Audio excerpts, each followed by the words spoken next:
Hello friends, welcome to my history channel history hub. हम PGT 2021 के लिए कुछ आज प्रश्न लेके आए हैं आधुनिक भारत पे। और हमने अपनी अभ्यास करना शुरू किया था प्राचीन भारत से। मैंने 2 लेक्चर डाले हुए हैं, एक प्राचीन पे और एक मध्यकालीन भारत पे, जिसमें मैंने 50-50 प्रश्नों को डिस्कस किया है, उनके ऑप्शंस को बहुत अच्छे से उसकी व्याख्या की है पूरी। तो यदि आपने वो लेक्चर ना देखे हो तो आप उसको देख सकते हैं और ये प्रश्न आपके लिए काफ़ी उपयोगी सिद्ध होंगे। आज हम आधुनिक भारत शुरू कर रहे हैं और आधुनिक भारत में हम 20-20 करके प्रश्न करेंगे, क्योंकि अब आपके पास पढ़ने का इतना समय नहीं है, केवल आपको रिवाइज़ करने की ज़रूरत है सब कुछ। और रिवाइज़ करने का सबसे अच्छा तरीका होता है प्रश्नों को हल करना। तो चलिए शुरू करते हैं हम अपना आज का सेशन मॉडर्न इंडिया के ऊपर, जिसमें मैं आज डिस्कस करूंगा 20 प्रश्नों को। अब हम यहाँ पे 20-20 खेलेंगे एक तरह से, क्योंकि ये 20-20 प्रश्न करके मैं डेली आपके लिए मॉडर्न इंडिया के ऊपर लाऊंगा, क्योंकि जो आधुनिक भारत है उसमें बहुत ज़्यादा तथ्य हैं और ये एक सेशन में कंप्लीट कर पाना इतना आसान नहीं है, और यहाँ से बहुत अच्छे अच्छे प्रश्न भी आते हैं, इसलिए इसको थोड़ा सा हमको हर एक तथ्यों को देखना बहुत ज़रूरी है। तो शुरू करते हैं हम अपना आज का सत्र। पहला क्वेश्चन हमारा है, हमने आज क्वेश्चन थोड़े से ईजी लिए हैं, लेकिन यहाँ पे जितने भी ऑप्शन हैं उसको आप बहुत अच्छे से देखिएगा और इनके ऊपर इनके बारे में मैं आपको जो बताऊंगा उसको नोट डाउन करते रहिएगा, क्योंकि वहाँ से प्रश्न बनते रहते हैं। पहला प्रश्न है, जनगणना के कार्य का आरंभ किसने किया? तो जनगणना यानी कि बात हो रही है सेंसर के जो सेंसस होते हैं उसके ऊपर, मतगणना के जनगणना के ऊपर। और ये कब शुरू हुई भारत में? तो ये सबसे पहले शुरू होती है 1872 में। और इसको शुरू किसने किया है? ऑप्शन दिया हुआ है लॉर्ड मायो, लॉर्ड रिपन, लॉर्ड लिटन और लॉर्ड कर्जन। ये सारे के सारे गवर्नर जनरल के नाम दिए हुए हैं। तो ये शुरू होती है लॉर्ड मायो के समय में, और इस किस समय शुरू होती है? 1872 में सर्वप्रथम शुरू की गई थी। लेकिन ये 1881 के बाद 1881 में ये जो जनसंख्या की जो गणना थी, जनगणना, इसको दशकीय कर दिया गया, यानी कि इसको हर 10 साल में इसको करने का जो कार्य था वो शुरू हुआ 1881 में, और ये शुरू हुआ था लॉर्ड रिपन के समय में। तो 1881 में लॉर्ड रिपन के समय में इसको डेसिमल उस पर कर दिया गया, मतलब हर 10 वर्षों के बाद इसको जनगणना को इसका कार्य शुरू किया गया। लेकिन सबसे पहले शुरू हुई है लॉर्ड मायो के समय 1872। दूसरा प्रश्न है, नागरिक सेवाओं में किसने परिवर्तन का आरंभ किया? अब नागरिक सेवाओं की बात कर रहा है, मतलब सिविल सर्विसेज की बात कर रहा है। ऑप्शन दिया हुआ है Lord Wellesley, Lord Cornwallis, William Bentinck और रॉबर्ट क्लाइव। तो जैसा हम सब जानते भी होंगे, हमने पढ़ा है कई बार कि जो सिविल सर्विसेज का जो जनक बोला गया है, जो नागरिक सेवाओं को जो जनक बोला गया है, वो लॉर्ड कॉर्नवालिस को बोला गया है। और इन्होंने ही परिवर्तन क्योंकि आरंभ किया था, इसीलिए इनको इसका जनक बोला गया है। तीसरा प्रश्न है, ब्रिटिश भारत के इतिहास में मैसूर को उसके पुराने शासक परिवार को वापस सौंपा जाना एक अद्वितीय घटना थी, इसे किसने अंजाम दिया? मतलब ये प्रश्न आपको थोड़ा समझा दूं, इसकी भाषा थोड़ी सी डिफ़िकल्ट लग रही होगी।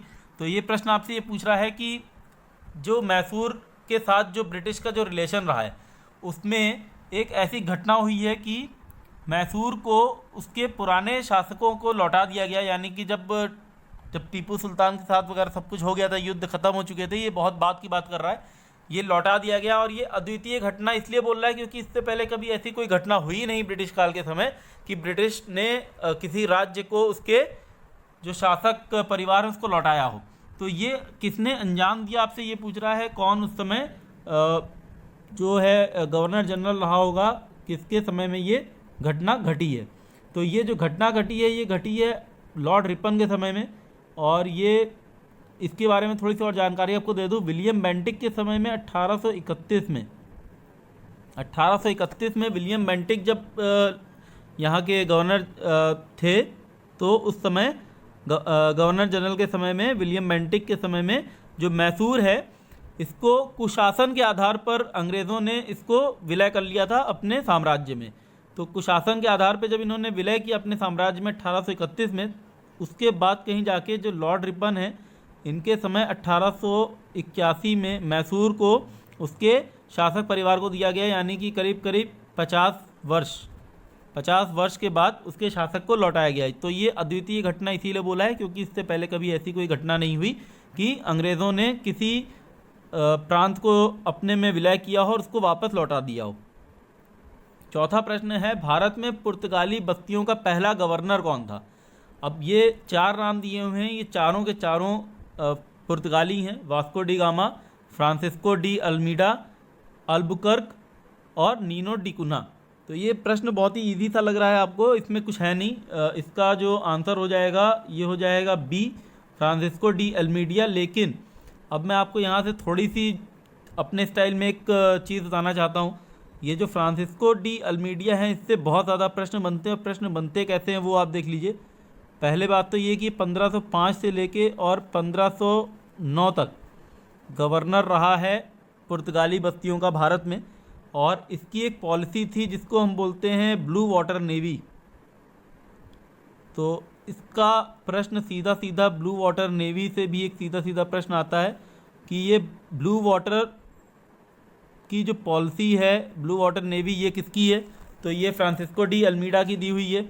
इसके बाद फ्रांसिस्को डी अल्मीडा के बाद आते हैं अल्बुकर्क। तो यहाँ से कभी कभी क्रम से भी प्रश्न पूछा जाता है। सबसे पहले आपको पता होगा वास्को डी गामा आता है 1498 में।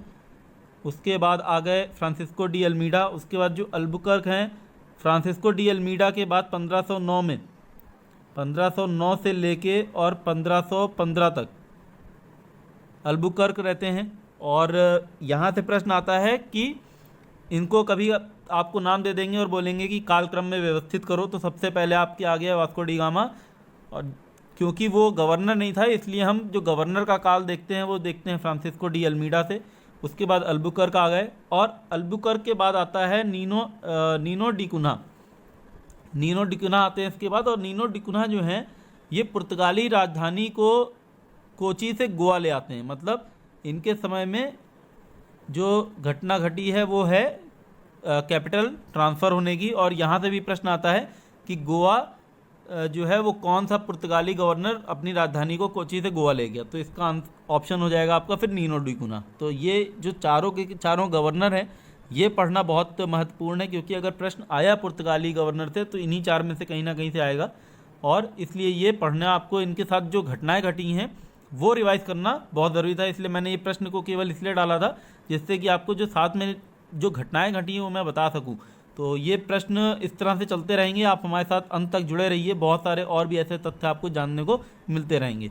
हमारा 5वां प्रश्न है, किस अधिनियम से ईस्ट इंडिया कंपनी का चीन के साथ व्यापार को बंद कर दिया गया? मतलब ऐसा कौन सा अधिनियम आया था, किस वर्ष में आया था जब ईस्ट इंडिया कंपनी का चाइना के साथ जो बिजनेस है वो क्लोज कर दिया गया, बंद कर दिया गया? तो ऑप्शन दिया है 1793, 1813, 1833, 1853।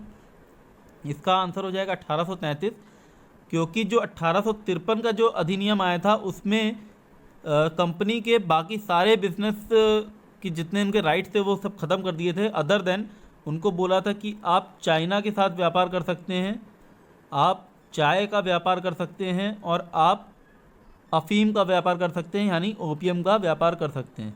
तो इसके अलावा जितने भी उनके बिजनेस राइट थे वो सारे के सारे 1813 में ही ख़त्म कर दिए गए थे। और उसके बाद 1833 में जो कंपनी का जो अधिकार चाइना के साथ व्यापार करने का था वो भी ख़त्म कर दिया गया। तो इसका आंसर हो जाएगा 1833 का अधिनियम।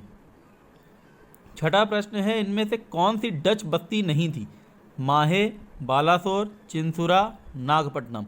अब यहाँ से प्रश्न किस तरह से बनते हैं मैं आपको बता देता हूँ, क्योंकि ये बस्तियों के बारे में पूछते हैं, कभी कभी ये भी पूछते हैं कि कौन सी पहली फैक्ट्री किस, जैसे अंग्रेज़ों के लिए पूछ लेंगे अंग्रेज़ों ने पहली फैक्ट्री अपनी कहाँ लगाई, फ्रांसीसियों ने अपनी पहली फैक्ट्री कहाँ लगाई, पुर्तगालियों ने कहाँ लगाई, इस तरह से प्रश्न आते हैं।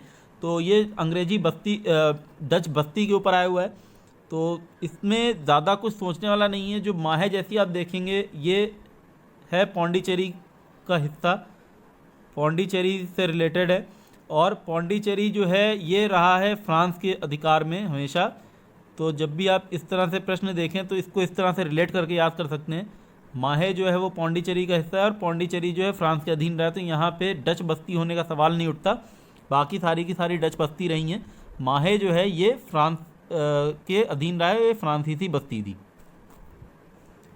सातवां प्रश्न है, फ्रांसीसियों द्वारा मद्रास अंग्रेजों को वापस लौटाया गया। कौन सी ऐसी संधि के बाद ऐसा हुआ कि फ्रांसीसियों ने मद्रास जो है वो अंग्रेज़ों को लौटा दिया।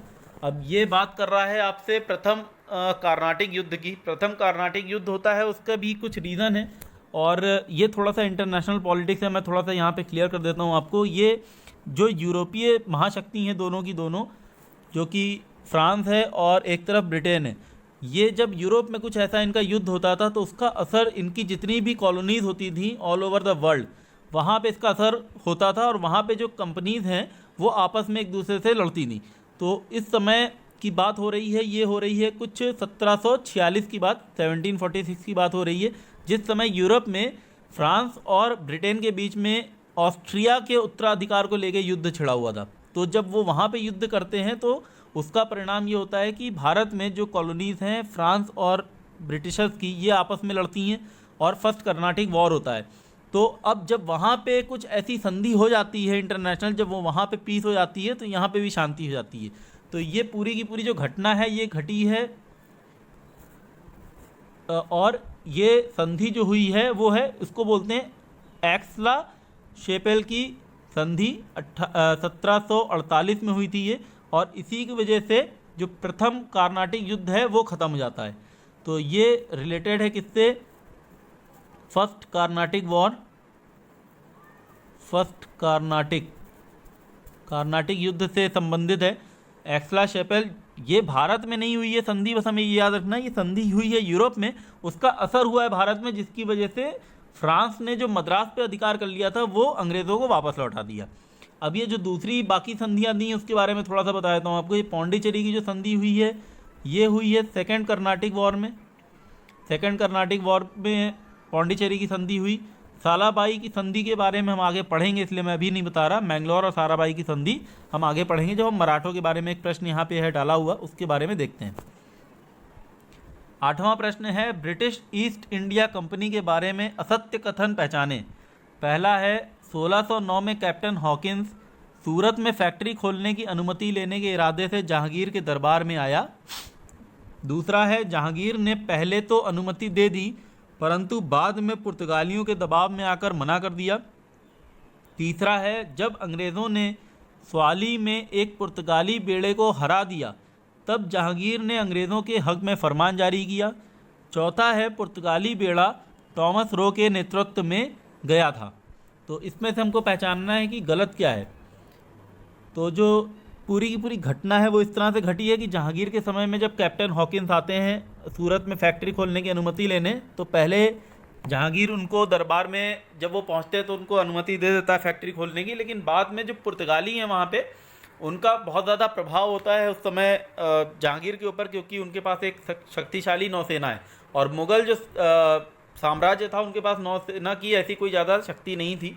तो प्रभाव में आकर, क्योंकि वो बिज़नेस को उनके ख़राब करेगा, पुर्तगालियों के बिज़नेस को ख़राब करेगा अंग्रेज़ी बिज़नेस, इसलिए वो प्रभाव में आके जहांगीर फिर से मना कर देते हैं।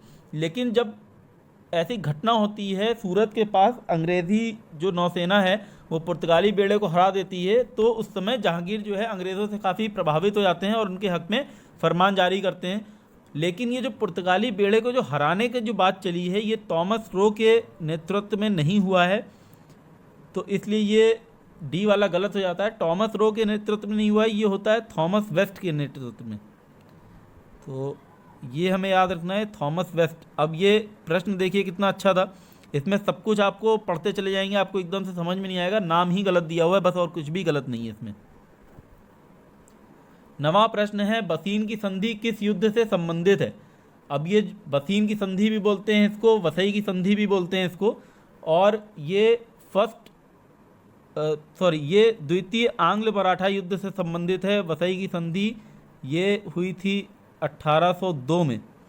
1802 में पेशवा जो होते हैं वो संधि करते हैं अंग्रेज़ों के साथ, और क्योंकि उनको काफ़ी हार का सामना करना पड़ता है, फिर गुटबाजी होती है, तो ये जो संधि इसलिए करते हैं कि जिससे इनको अंग्रेज़ों की सहायता मिल सके, जिसकी वजह से अब ये जो पूरा का पूरा काल है ये है वेल्सली का।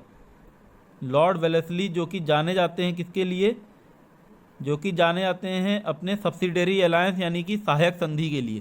तो जब ये संधि हो जाती है तो लॉर्ड वेलेस्ली जो है वो मराठा साम्राज्य में अपना एक दूत रखते हैं और जो सेना है उसको पूरी की पूरी जो सेना का जो खर्च है वो पेशवा को उठाना पड़ता है।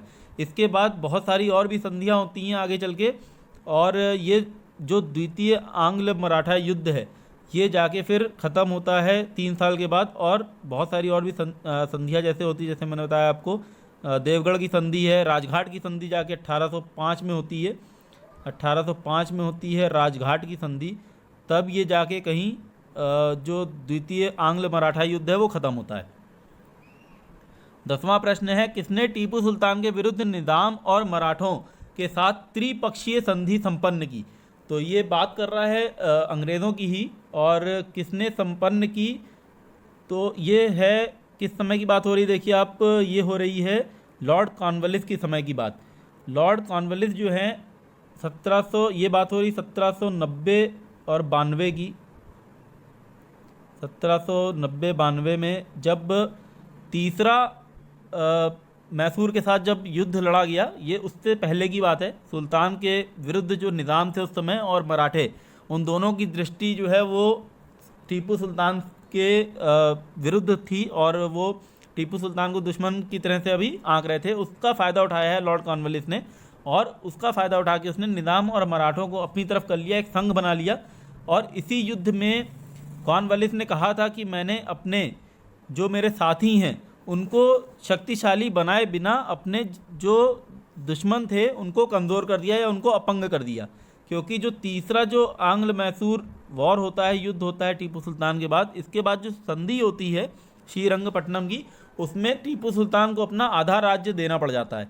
लेकिन वो राज्य का जो बंटवारा है वो कुछ इस तरह होता है कि वो पूरा का पूरा ब्रिटिश के फ़ायदे के लिए हो जाता है और मराठा और निज़ाम को बहुत ज़्यादा फ़ायदा नहीं मिलता इससे। इसीलिए कॉर्नवालिस ने यहाँ पे ही बोला है। तो ये कथन जो है ना कॉर्नवालिस का, ये भी कभी कभी पूछ लिया जाता है, तो हमको एक कथन याद रखना है। एक तो एक ये पूछ सकते हैं कि आपसे ये कथन है किसका, दूसरा ये भी पूछ सकते हैं कि किस उपलक्ष्य में कहा। तो ये पूरी की पूरी जो घटना है ये तीसरी आंग्ल मैसूर युद्ध के समय की घटना है। 11वां प्रश्न शिक्षा, आधुनिक शिक्षा से संबंध रखता है। भारतीय शिक्षा आयोग 1882 का अध्यक्ष कौन था? थॉमस रेले, हंटर, मैकॉले या सैडलर। अब ये जो चारों नाम दिए हैं, चारों के चारों जो है ये शिक्षा आयोग से ही संबंधित है, लेकिन हमसे बात कर रहा है 1882 की। तो 1882 में जो हुआ उसको हम बोलते हैं हंटर आयोग बोलते हैं, हंटर कमीशन बोलते हैं, आपने सुना होगा। तो ये हंटर कमीशन जो है इसकी बात हो रही है, और इसमें 8 सदस्यों का ये आयोग था। कितने सदस्य था? 8 सदस्यों का आयोग था, और ये प्राथमिक और माध्यमिक शिक्षा की समीक्षा के लिए इसको बिठाया गया था। और इसने कुछ ऐसे बहुत सारे अपने सुझाव दिए हैं। जैसे इसने एक सुझाव दिया कि प्राथमिक स्तर पर मातृभाषा में शिक्षा दी जाए, और स्त्री शिक्षा की पर्याप्त व्यवस्था करने की ज़रूरत है। और एक इसने सबसे जो महत्वपूर्ण इसकी जो सुझाव था वो ये था कि व्यावसायिक शिक्षा, जिसको हम बोलते हैं जॉब ओरिएंटेड जो एजुकेशन या ट्रेनिंग है, उसका इसने सुझाव दिया था। अब ये कई बार प्रश्न इस तरह भी आते हैं, और दूसरा जैसे मैंने आपको बताया कि ये हो सकता है आपसे इनको पूछ लिया जाए कि कौन सबसे पहले आया, कौन सबसे बाद आया। तो जो सैडलर है, सैडलर कमीशन आपने सुना होगा, सैडलर कमीशन सबसे आखिरी में आता है। अब ये टॉमस रेले जो हैं, टॉमस रेले साहब रिलेटेड हैं आपके यूनिवर्सिटी एक्ट से। 1902 में ये लॉर्ड कर्जन ने जब यूनिवर्सिटी एक्ट के लिए एक बैठाई थी, आयोग बैठाया था, उसके ये लॉ मेंबर थे टॉमस रेले। तो ये 1902 में आ गए। मैकाले जो है ये सबसे पहले आए हुए हैं, मैकाले, और सैडलर सबसे आखिरी हैं। तो इस तरह से हम इसको काल में भी व्यवस्थित कर सकते हैं। 12वां प्रश्न है, इनमें से कौन सा कथन सहायक संधि के संबंध में सत्य नहीं है? अब सहायक संधि यानी कि बात हो रही है लॉर्ड वेलेस्ली की। वेलेस्ली जो है सहायक संधि, ऑप्शन दिया हुआ है, सहायक संधि ब्रिटिश साम्राज्य के विस्तार का एक महत्वपूर्ण चतुर्थ कदम था। सहायक संधि अंग्रेजों तथा देशी राजाओं के मध्य हुई थी। देशी राजाओं ने अंग्रेज दूतों को अपने राज्य में रहने की अनुमति नहीं दी थी। देशी राजाओं ने उनके राज्य में रहने वाली अंग्रेजी सेना का जो व्यय है, अब यहाँ पे लिखना भूल गया हूँ मैं, अंग्रेजी सेना का खर्च उठाना स्वीकार किया था। तो ये आप देखिए जो सहायक संधि थी उसमें, जैसे मैंने आपको पहले बताया कि सब्सिडरी अलायंस जिसको बोलते हैं, उसमें जो अंग्रेज़ी सेना है वो रहती थी कहाँ पे, जो हमारे भारत के जो राजा हैं, जो भी जिस प्रांत के राजा हैं उसके राज्य में रहेगी अंग्रेज़ी सेना। और वहाँ पे एक दूत जाता था अंग्रेज़ों का, जो कि इजाज़त देगा जब राजा को कुछ विदेशी नीति अपनाने के लिए, तभी वो राजा उस विदेशी नीति का अनुसरण कर सकता है। यानी कि जो राजा है उसको ये तो गारंटी मिली हुई है कि उसके ऊपर कोई भारी आक्रमण अगर होगा तो अंग्रेज़ उसके साथ लड़ेंगे, मतलब अंग्रेज़ों ने उसको प्रोटेक्शन दिया हुआ है फ्रॉम एनी एक्सटर्नल इन्वेजन, बाहरी आक्रमणों से उसको काफ़ी राहत मिली हुई है। लेकिन वो अभी अपने इच्छा से कोई भी ऐसी विदेशी संधि नहीं कर सकता, कोई भी युद्ध खुद से नहीं शुरू कर सकता, और कोई भी युद्ध जो है वो खुद से ख़त्म भी नहीं कर सकता। तो एक तरह से वो पूर्ण रूप जो है वो विदेशी नीति को लेके, एक्सटर्नल अफेयर्स को लेके अंग्रेज़ों पे निर्भर हो गया है। तो अब यहाँ पे जो दूत की बात की इसने की नहीं थी, तो दूत वहाँ पे रहता था, एक अंग्रेज़ी दूत रहता था वहाँ पे, तो इसलिए ये हमारा कथन गलत है और यही आंसर हो जाएगा इस प्रश्न का। 13वां प्रश्न है, भारतीय प्रेस को 1835 में प्रतिबंध से मुक्त किया था किसने? मैकाले, हार्डिंग, मेटकाफे या विलियम बेंटिक। तो ये भारतीय प्रेस के ऊपर प्रश्न आया है, और ये अगर आपको पता होगा तो एक बहुत ज़्यादा रोचक तत्व है कि जो मेटकाफे हैं उनको भारतीय प्रेस का मुक्तिदाता भी बोला जाता है। तो ये जो मेटकाफे हैं इसका आंसर यही हो जाएगा। और इन्होंने एक 1835 में एक प्रेस एक्ट पारित किया था, जिसकी वजह से बहुत सारी प्रतिबंध जो लगे हुए थे, जो विलियम बेंटिक के समय से लगे चले आ रहे थे और उससे पहले से लगे हुए थे बहुत सारे प्रतिबंध, उसको समाप्त कर दिया गया। और अभी जो है इससे पहले राजा राम मोहन रॉय के समय में भी 1823 में उनको अपना मिरातुल अखबार बंद करना पड़ा था उस प्रतिबंधों की वजह से। और ये प्रतिबंधों की जो शुरुआत हुई थी ये हुई थी 1799 में। 1799 में लॉर्ड वेलेस्ली के समय में एक पत्रों पर एक अधिनियम लगाया गया था, जिसकी वजह से बहुत सारी उसके ऊपर प्रतिबंध लग गए थे। 14वां प्रश्न है, किसने कहा था कि रैयतवाड़ी एक ऐसी प्रथा है जो भारत में हमेशा से प्रचलित रही है? रैयतवाड़ी के ऊपर बात हो रही है, मतलब ये टैक्स रिलेटेड बात हो रही है। ऑप्शन दिया हुआ है जॉन शोर, रीड, डफ या मुनरो। तो रैयतवाड़ी के लिए जो जाना जाता है वही ऐसी बात कहेगा, और रैयतवाड़ी के लिए जाने जाते हैं मुनरो साहब। और इन्होंने ही बोला था कि इनको रैयतवाड़ी का जन्मदाता भी बोलते हैं, थॉमस मुनरो नाम है पूरा। थॉमस मुनरो और कैप्टन रीड ने मिलके इसको पूरा व्यवस्थित किया था, और ये मद्रास, बॉम्बे और ईस्ट बंगाल और असम के भागों में इसको लगाया गया था रैयतवाड़ी प्रथा को। 15वां प्रश्न है, बंगाल का प्रथम नवाब कौन था? सिंपल सा प्रश्न है, कुछ नहीं ज़्यादा इसमें। प्रथम नवाब पूछा है मुर्शिद कुली खां, अली वर्दी खां, शुजाउद्दीन और सरफराज खां। तो यहाँ पे लोग थोड़ा सा कंफ्यूज हो जाते हैं। मुर्शिद कुली खां इसका आंसर रहेगा, क्योंकि औरंगज़ेब ने इसको बंगाल का सूबेदार नियुक्त किया था। कब? 1701 में। तो 1701 में औरंगज़ेब ने इसको बंगाल का सूबेदार नियुक्त किया, और उसके बाद फारूक सियार ने 1717 या 1719 में फारूक सियार ने 1719 में इसको उड़ीसा की भी सूबेदारी दे दी थी। और इसने अपनी राजधानी जो है वो ढाका से मुर्शिदाबाद स्थानांतरित करी और ख़ुद को नवाब घोषित कर दिया वहाँ का। मतलब अब जो है उसने दिल्ली से अपने आप को स्वतंत्र घोषित कर दिया था।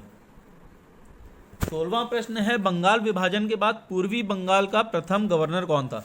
ये बात कर रहा है लॉर्ड कर्जन के समय बंगाल विभाजन जब हुआ है 1905 में, और बंगाल विभाजन के बाद जो है उसको ईस्ट और वेस्ट बंगाल में बांट दिया गया था। तो ये पूछ रहा है कि जो ईस्ट बंगाल था उसका गवर्नर कौन था, क्योंकि वेस्ट बंगाल जो है वो तो सरकार के अधीन आ गया था। और ये होगा ब्लामफील्ड फुलर जो थे यही थे इसके ईस्ट बंगाल के प्रथम गवर्नर भी बोल सकते हैं आप इसको। और ये बाद में लॉर्ड हार्डिंग ने जाके 1911 में इसको रिवर्स कर दिया था, इस पूरे पार्टीशन को। 17वां प्रश्न है, इन संधियों को काल क्रम में लगाएं। सलबाई की संधि, वसई की संधि, श्रीरंगपट्टनम की संधि और इलाहाबाद और कड़ा की संधि। अब यहाँ पे हम बात कर लेते हैं थोड़ी सी संधियों के बारे में। सलबाई और वसई संधि जो है ये मराठा से जुड़ी हुई हैं, दोनों की दोनों। तो ये है मराठा युद्ध के साथ। और श्रीरंगपट्टनम की संधि जो है ये है मैसूर युद्ध के साथ। इसके बारे में बता ही चुका हूँ आपको तीसरे मैसूर युद्ध में, उसके बाद ये संधि हुई थी।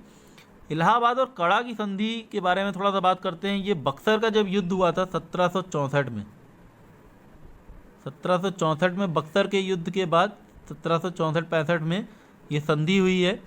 और इस संधि इसलिए हुई क्योंकि जो अवध के नवाब थे और जो दिल्ली के जो मुग़ल बादशाह थे उनके साथ अंग्रेज़ों की संधि हुई थी। सबसे पहले संधि हो जाएगी डी, तो हमारा आंसर जो भी शुरू होगा वो कहाँ से शुरू होगा, वो डी से शुरू होगा।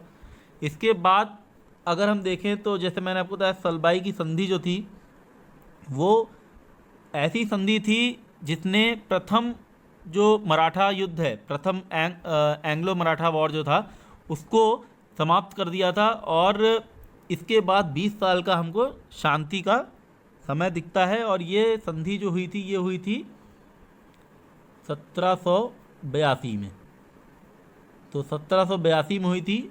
और इसके बाद 20 साल तक कोई भी ऐसा युद्ध नहीं होता है मराठा और अंग्रेज़ों के बीच में। तो ये संधि डी के बाद सबसे पहले आ जाएगी हमारी, डी के बाद ए, ऑप्शन डी के बाद ए आ जाएगा। इसके बाद वसई की संधि मैं बता ही चुका हूँ आपको 1802 में हुई है, लेकिन उससे पहले हुई है श्रीरंगपट्टनम की जो कि हुई है 1792 में। 1792 में श्रीरंगपट्टनम की संधि हुई। तो हमारा ऑप्शन हो जाएगा DACB, यानी कि ए ऑप्शन DACB। तो ये मैंने आपको सारी संधियों के बारे में बता दिया। सलबाई की संधि से ही प्रथम आंग्ल मराठा युद्ध ख़त्म होता है। और शुरू किससे होता है ये मुझे आप बताइए, सूरत की संधि से होता है या किसी और संधि से होता है, या राजघाट की संधि का क्या इसमें महत्व था, राजघाट की संधि किस आंग्ल मराठा युद्ध से जुड़ी है। तो बहुत सारी संधियाँ हुई हैं, सुरजी अंजनगढ़ की संधि है। तो इस तरह से बहुत सारी संधियाँ हैं जो हमारे लिए महत्वपूर्ण हैं। 18वां प्रश्न है, किस गवर्नर ने पिंडारियों और पठानों का दमन किया। पिंडारी और पठान का दमन किया मतलब पिंडारी वो इसकी बात कर रहा है जो लुटेरे थे, और इसमें हिंदू और मुस्लिम दोनों ही थे। तो इनके दमन का जो श्रेय जाता है वो जाता है आपके हेस्टिंग्स को। इन्होंने इसका दमन किया है। 1824 की बात है ये, 1824 में इन्होंने इन लुटेरों का दमन किया था और यहाँ पे शांति स्थापित की थी। 19वां प्रश्न है, बक्सर के युद्ध में अवध का कौन सा नवाब पराजित हुआ। अब ये बक्सर की युद्ध की बात कर रहा है 1764 में। उस समय अवध का कौन सा नवाब पराजित हुआ। तो बक्सर का जो युद्ध हुआ था वो मुख्य रूप से तो हुआ था बंगाल के नवाब मीर कासिम के विरुद्ध, लेकिन उसमें मीर कासिम के साथ साथ अवध के नवाब ने भी पार्टिसिपेट किया था, और मुग़ल बादशाह शाह आलम शाह आलम द्वितीय जिसको बोलते हैं, उसने भी भाग लिया था। तो ये जो अंग्रेज़ थे इन्होंने मीर कासिम और इसके साथ जो शुजाउद्दौला थे, मीर कासिम, शुजाउद्दौला और शाह आलम द्वितीय, इन तीनों की जो सम्मिलित फौज थी उसको पराजित किया था। और अंग्रेज़ों की तरफ से कौन लड़ा था, हेक्टर मुनरो। तो ये नाम भी कभी कभी पूछ लिया जाता है कि बक्सर के युद्ध में अंग्रेज़ों का नेतृत्व किसने किया, अंग्रेज़ी सेना का।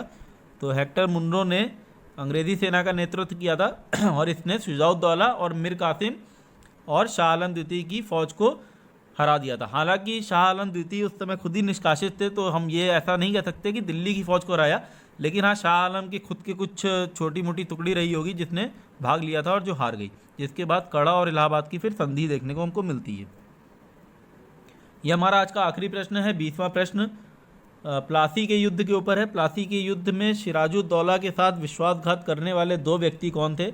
मीर जाफ़र और चंपत राय, मीर जाफ़र और राय दुर्लभ, मीर जाफ़र और अमीर चंद, और उपरोक्त में से कोई नहीं। तो मीर जाफ़र तो हम सबको पता है, मीर जाफ़र तो थे ही थे। तो मीर जाफ़र के साथ दो और भी थे, एक थे जगत सेठ, अगर आपने नाम सुना होगा, जगत सेठ जिसको बोलते हैं, बहुत ही धनी एक बैंकर था। और ये जगत सेठ इसकी उपाधि है, इसका असली नाम जगत सेठ नहीं है। तो जगत सेठ की उपाधि इसको दी थी। और इसने फाइनेंशियली भी हेल्प की है काफ़ी ब्रिटिशर्स की इस युद्ध में, प्लासी के युद्ध में। और ये बात हो रही है 1757 की। 1757 में ये जो युद्ध हुआ है, इस समय जो बंगाल का नवाब था उसकी सेना के विरुद्ध जो युद्ध हो रहा था, सिराजुद्दौला थे बंगाल के नवाब। तो अंग्रेज़ों की सेना जब लड़ने आती है उस समय मीर जाफ़र और राय दुर्लभ ये जनरल थे किसके, सिराजुद्दौला के। और इन्होंने साथ नहीं दिया सिराजुद्दौला का। मतलब जब युद्ध के लिए आती है फौज, तो इसमें इस पूरे युद्ध में बहुत ज़्यादा खून नहीं बहा है, बहुत ही कम लोग मारे गए हैं, क्योंकि जो बंगाल के नवाब की जो सेना थी वो उसका नेतृत्व कर रहे थे मीर जाफ़र और राय दुर्लभ। और ये मीर जाफ़र और राय दुर्लभ जो है ये सेना को युद्ध में उतारते ही नहीं है, बाहर ही खड़े रहते हैं। और इस तरह से ज़्यादा रक्तपात नहीं होता और सिराजुद्दौला की हार होती है इस युद्ध में। और अंग्रेज़ जो है अब यहाँ से जो बंगाल के ऊपर उनकी पकड़ है बननी शुरू हो जाती है, जिसको बक्सर के युद्ध में पूरी रूप से उन्होंने अपने अधीन कर लिया था। तो ये हमारा पूरा आज का लेक्चर था। उम्मीद करता हूँ आपको ये पसंद आया होगा। यदि आपको ये अच्छा लगा हो तो इसको लाइक करें, मेरे चैनल को सब्सक्राइब कर लें। आपको आने वाले समय में आधुनिक भारत के ऊपर पीजीटी के लिए और भी अच्छे अच्छे प्रश्न आएंगे। आज तो मैंने थोड़े से इजी प्रश्न डाले थे, लेकिन ये हमारे लिए बेस बनाने के लिए बहुत ज़रूरी हैं। इसी बेस के ऊपर हम इसी को इस्तेमाल करके आगे चल के कुछ ऐसे प्रश्नों को सॉल्व करेंगे जो हमारे लिए बहुत ज़रूरी हैं पीजीटी की परीक्षा के अलावा। और भी आने वाली परीक्षाएं हैं, अभी आने वाले समय में नेट का भी नोटिफिकेशन आ गया है, तो नेट की भी परीक्षा होगी। उसमें भी बहुत ज़्यादा इस तरह के प्रश्न पूछे जाते हैं मॉडर्न से लेके। और मॉडर्न में काफ़ी डीप क्वेश्चन आते हैं, बहुत ज़्यादा फैक्चुअल क्वेश्चन आते हैं, फैक्ट बेस्ड आते हैं। और नेट की अगर परीक्षा देखेंगे तो उसमें कॉन्सेप्ट के ऊपर, पॉलिटिकल आइडियोलॉजीज़ जो मॉडर्न के ऊपर हैं उसके ऊपर भी प्रश्न आते हैं। तो हम सबको डिस्कस करेंगे आने वाले समय में। तब तक के लिए धन्यवाद।